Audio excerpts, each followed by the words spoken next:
고등학교 통합과학 어디 한번 해볼까요? 자, 이번 시간은 지난 시간에는 역학적 시스템, 운동에 대한 시스템 봤다면 이번엔 지구 시스템 보겠습니다. 시스템, 각각의 요소들이 상호작용하며 큰 전체를 이루는 걸 얘기하는데요. 우리가 중학교 1학년 때부터 지구계라는 이름으로 중학교 1학년, 2학년, 3학년 계속 배워왔던 내용들이에요. 다시 한번 차근차근 보겠습니다.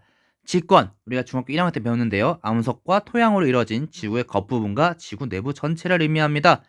그때 이 직권의 구성 요소들, 직권이 어떻게 구성되어 있는지는 지진파를 보면 알 수 있다고 했었어요. 지진파가 갑자기 빨라지거나 갑자기 느려지거나 지진파가 통과하지 못하는 맨 껍데기 지각과 그 밑에 맨틀은 유산형 물질 되어 있습니다. 우리가 지난번에 음, 자연의 물질, 자연의 구성 물질 얘기할 때 암석을 구성하는 물질들로 얘기했던 암석을 주로 구성하는 물질들이 주사면 물질이 지각과 멘트를 이루고 있어요. 그리고 그 밑에 P파가 갑자기 느려지고 S파가 통과하지 못하는 외핵은 액체 상태로 되어 있는데요. 액체. 차가운 액체는 아래 가라앉으려고 하고 뜨거운 액체는 위로 뜨려고 하는 대류가 일어나요. 그렇죠? 우리가 중학교 2학년 때 열의 이동을 얘기하면서 얘기했습니다. 대류. 근데 외핵과 내핵은 철과 니켈 등으로 되어 있단 말이에요. 금속으로 되어 있어요. 금속이 흘러요. 움직입니다. 이 외핵의 움직임으로 인해서 지구 자기장이 형성되죠. 2학년 때 배웠습니다. 수건, 해수, 빙하수, 강과 호수 등의 지구에 분포하는 액체 상태 물입니다. 열 에너지를 저장하는데요. 그 이유는 비열 때문이겠죠. 물은 비열이 높다 보니까 비열 1도 높이는데 한 물질 1kg을 1도 높이는데 필요한 에너지 양입니다. 그 열 에너지가 많이 필요하기 때문에 열 에너지를 저장할 수 있어요. 수건은 그 요소가 그 구성이 온도 변화에 따라서 그 온도 변화 양상에 따라 구분할 수 있는데 층이 또 나눠지는데 맨 위에는 바람에 의해 혼합되면서 태양빛을 그대로 받기 때문에 높은 온도에서 온도가 일정한 혼합층이 있었고요. 그 밑에 갑자기 온도가 깊숙해지 깊이 들어가면 들어갈수록 온도가 갑자기 낮아지는 수온 약층이 있었습니다. 수온 약층 아래층에는 차가운 물로 되어 있고 위층은 뜨거운 물로 되어 있네요. 온도가 높은 물로 되어 있어요. 섞이는 대류가 일어나지 않고요. 안정적이에요. 그 밑에는 빛이 도달하지 않기 때문에 낮은 온도에서 수온이 일정한 심해층이 있었습니다. 이렇게 세 개의 층으로 되어 있다는 거 우리가 중학교 2학년 때 배웠었죠. 이번엔 3학년 때 배웠던 내용이네요. 기권. 지구를 둘러싸고 있는 대기가 분포하는 영역입니다. 기권 역시 그 온도가 어떻게 변하느냐에 따라서 그 온도 양상에 따라 4개의 층으로 나눌 수 있었어요. 맨 밑에 이 지표 부근에 점점 올라가면 올라갈수록 온도가 낮아지기 때문에 대류가 일어나는데 또한 수증기의 대부분이 있기 때문에 기상현상까지 일어나는 대류권이 있고요. 그 위에는 오존층이 있기 때문에 점점 올라가면 올라갈수록 온도가 올라가는 그래서 안정적인 온도가 높은 쪽이 위에 있고 온도가 낮은 쪽이 아래에 있어서 안정적인 성층권이 있었습니다. 그리고 그 위에는 다시 이제 온도가 올라가면 올라갈수록 온도가 떨어지는 즉 위에 층에 상부에 차가운 공기가 하부에는 따뜻한 공기가 있어서 대류가 일어나는 중간권이 있는데요. 중간권은 대류가 일어나요. 공기가 계속 순환합니다. 돌아요. 하지만 수증기가 없기 때문에 수증기의 대부분은 대류권에 있죠. 수증기가 거의 없기 때문에 기사현상이 일어나지 않는다는 거 얘기했었습니다. 그리고 맨 꼭대기 열권이 되겠는데요. 대기가 거의 없기 때문에 낮과 밤의 기온차가 큽니다.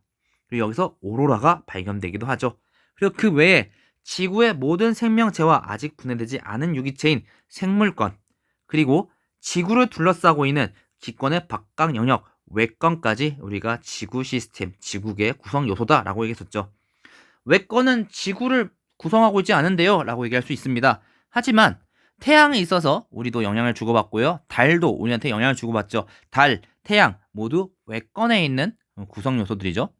근데 우리한테 영향을 주고받고 있습니다. 시스템, 각각의 요소들이 서로 상호작용하면서 전체를 이루고 있어요. 역시 상호작용하고 있네요. 좀 더 자세히 살펴보겠습니다. 여기서 끝나면 중학교 내용에서 끝나는 거고요. 좀 더 자세히 보겠습니다. 여러분들 보여주는 표에서 왼쪽이 원인이 되겠고요. 그 원인으로 인해 위에 있는 것들이 어, 뭐야 거기에 영향을 받고 있는 구성 요소들이 되겠습니다. 먼저 그 직권이 아니라 직권과 다른 것들부터 볼게요. 직권이 수권에 영향을 미칩니다. 땅이 물에 영향을 줘요. 땅에 있는 성분들이 녹아서 수권에 유입됨으로써 수권의 구성 요소들이 바뀔 수 있겠죠. 성분들이 바뀔 수 있겠고요. 또한 땅이 물에 직접적으로 영향을 줍니다. 땅이 흔들리면서 지진이 일어나면서 그 수권에 해일이 일어나기도 하죠. 땅이 이제 공기에 영향을 줍니다. 대기에 영향을 줘요. 화산이 폭발하면 그 화산재가 대기로 방출되어서 기온을 떨어뜨리기도 해요. 이런 식으로 직권이 기권에 영향을 미칩니다. 그리고 직권, 땅은 우리 생물들한테 영양분을 제공하기도 하고요. 그 광물질 속에 있는 영양분, 토양 속에 있는 영양분을 제공하기도 하고요. 우리가 살아갈 보금자리, 서식지가 되어주기도 하죠.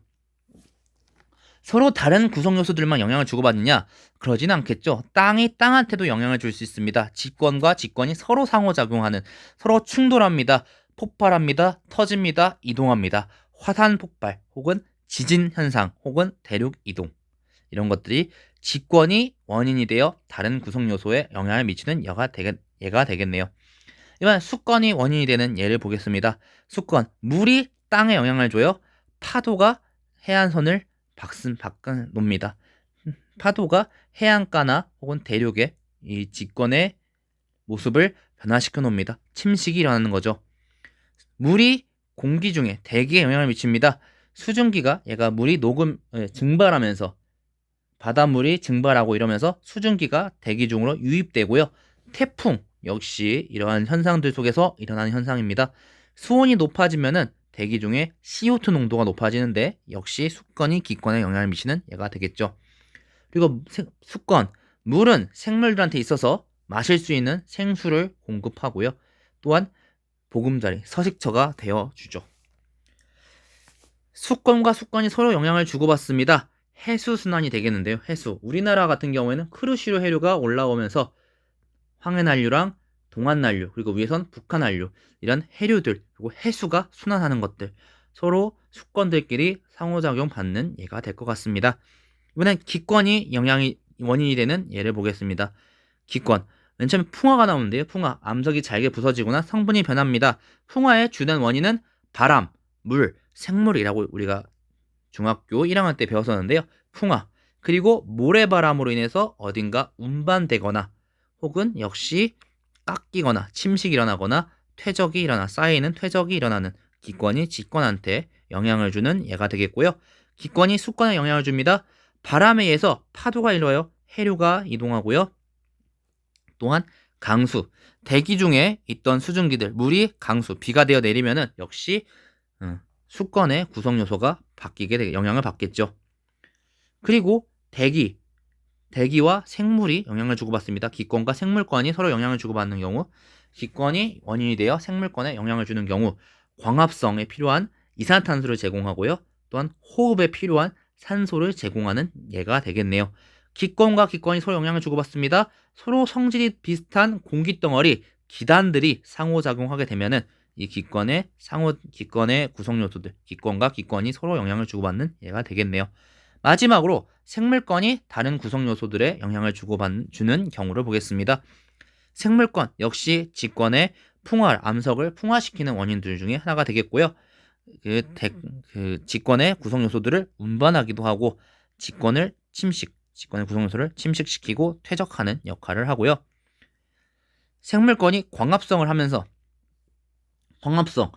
아까 간단하게 얘기했지만 이산화탄소와 물을 가지고 그리고 빛 에너지를 가지고 포도당과 산소를 만들어내는 현상인데요. 그 수권에서 갖고 온 거겠죠.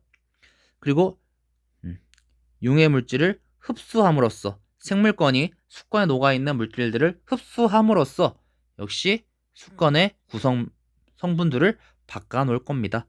생물권이 기권에 영향을 줍니다. 광합성을 하면서 만들어진 산소들, 대기 성분을 바꿔놓고요. 호흡으로 인해 내뿜는 이산화탄소들 역시 대기의 구성 성분을 바꿔놓을 거예요. 또한 증산작용이 뭐였나요? 식물에서 뿌리로부터 들어온 물이 줄기를 타고 잎으로 가서 이파리에서 대기 중으로 빠져나가는 혹은 광합성인 호흡에 필요한 대기 성분들이 들어가는 공기가 왔다 갔다 하는 현상이었는데요. 역시 대기 중 구성 성분을 바꿔놓겠죠. 생물권과 생물권이 서로 영향을 주고받습니다. 서로 먹고 먹이는 먹이순환. 이렇게 지구 시스템의 구성 요소들은 서로 영향을 주고받네요. 그 시스템이란 이름에 걸맞게 말이죠. 오늘은 여기까지 하겠고요. 다음 시간에는 현 지구 시스템의 구성 요소들끼리만 서로 영향을 주고받을까요? 아니죠. 에너지와 물질들 역시 이 구성 요소들의 상호작용에서 서로 순환하게 되는데요. 다음 시간에는 그 내용을 살펴보도록 하겠습니다. 오늘 너무나도 수고하셨고요. 다음 시간에 뵙겠습니다. 그러면 고등학교 통합과학 다음엔 어디부터 볼까요?